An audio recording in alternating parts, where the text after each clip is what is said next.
Our English language is always changing. And unlike France, Germany, Japan, Italy, and many other countries, we don't have regulatory bodies that make decisions about words being added to the dictionary, spellings, pronunciations, and such.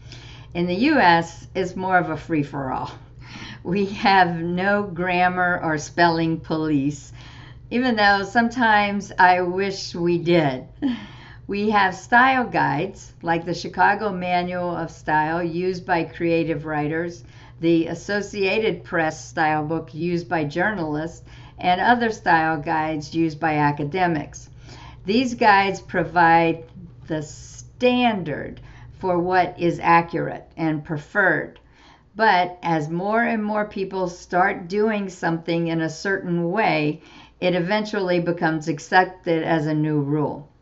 Today, I'm going to answer one viewer's question about a grammar rule that changed a long time ago, but is still defended to the hilt by many grammarians. Hi, my name is Patricia Charpentier, and welcome to episode 96 of the Life Writers Vlog, where you can find inspiration and useful tips to help you write your life stories. Now, this viewer asked a two-part question. First, what is a split infinitive? Secondly, is it wrong to use one?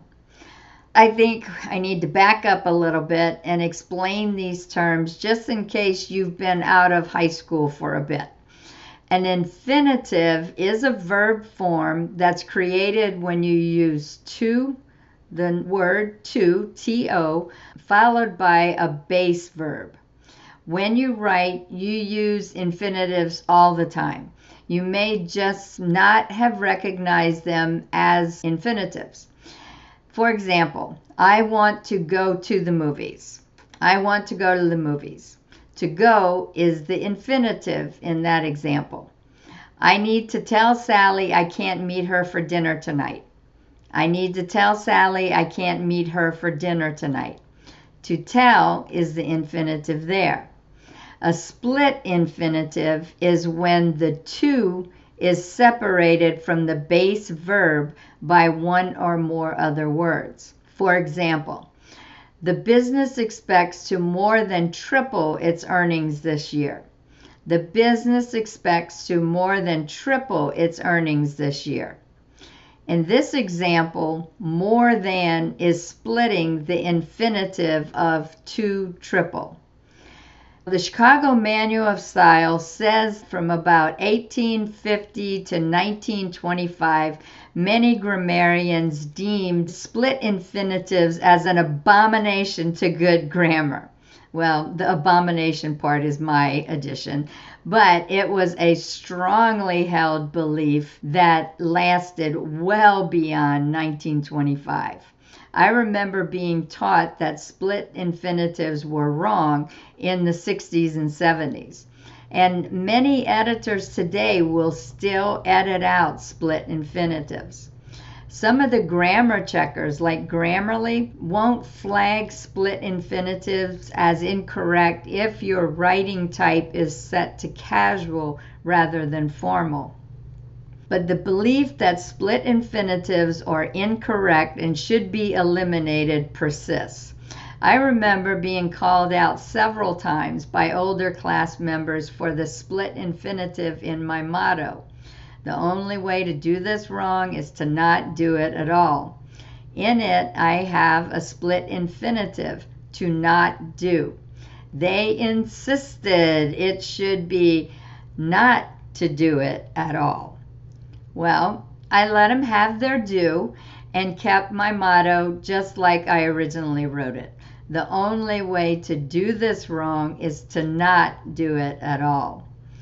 My insisting on writing it in that way must still be keeping some of them up at night. You're probably about ready to scream right now with this deep dive into grammar rules.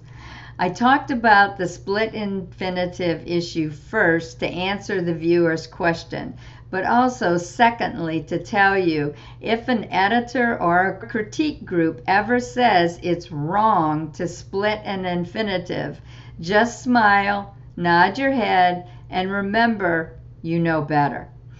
So tell me, how do you feel about grammar rules in general? Are you someone who is dogged about making sure your writing is all 100% grammatically correct? If so, what methods do you use to ensure the accuracy of your grammar? Or are you someone who tries to get it right but doesn't go to great lengths to make sure it's correct? As you have heard me say 1,000 times, the only way to do this wrong is to not do it at all.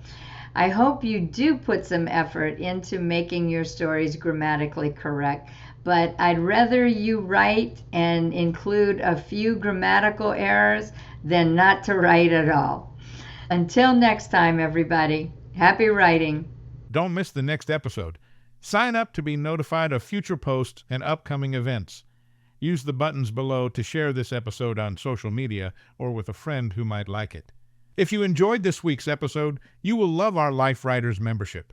Whether you don't know where to start writing your life stories, have started and stopped many times, or have been writing but want to receive feedback to make your stories better, the Life Writers membership is where you need to be. We have a Get Started roadmap, an extensive library of instructional videos, live events via Zoom, and a supportive and active community.